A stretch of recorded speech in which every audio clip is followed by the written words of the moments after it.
As global leaders continue to debate ways to tackle climate change at COP27 in Oxford, an event's underway to explore how we can all make changes to save energy and reduce the damage to the environment. The conference has been organised by Friends of the Earth. Angela Walker has been to visit one of tonight's speakers who's adapted her home to make it more energy efficient. This is our air source heat pump.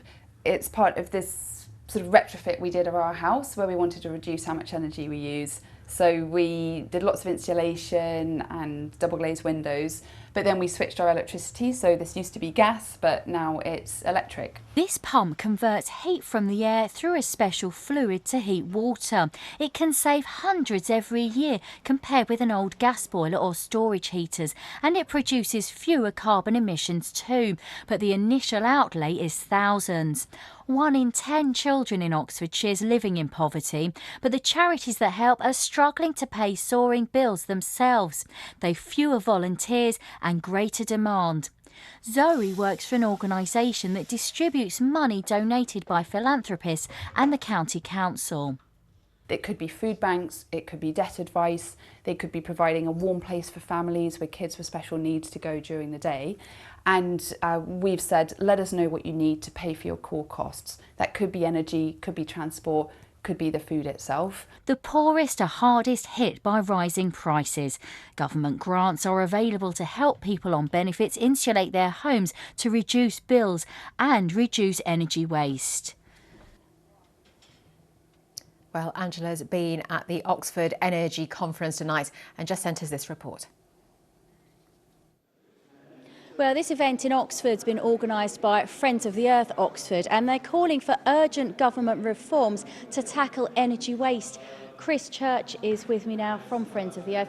Chris, what exactly do you want to see? We want the government to institute a national programme for home insulation on a much bigger scale than we've seen so far.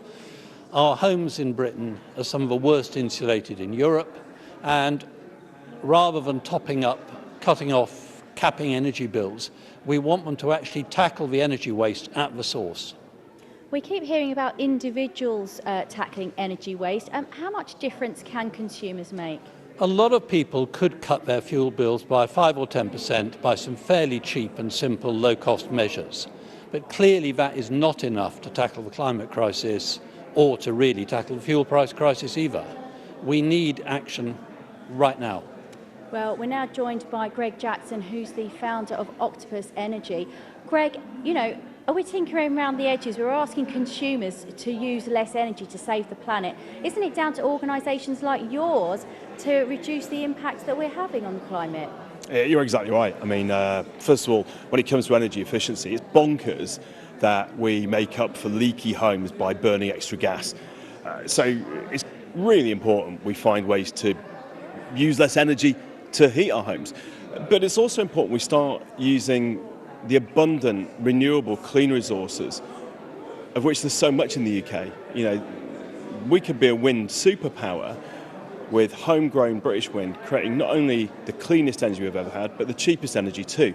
That's why Octopus has invested so much, for example, in developing heat pumps, which turn 1 unit of electricity into 3 units of heat. It's the cleanest, most efficient way of heating our homes. And what are you doing to help these families who are in energy poverty this year? This is a crisis. It really is. And I think, first of all, Octopus has been incredibly supportive of the government's moves to directly address energy bills.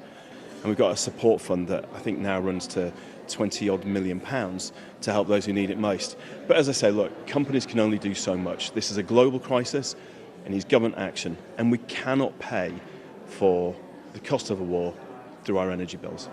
Thanks very much. Well, people here in Oxford are being asked to sign an urgent letter to the Prime Minister asking for help for those most desperately affected by the energy crisis. Angela Walker there.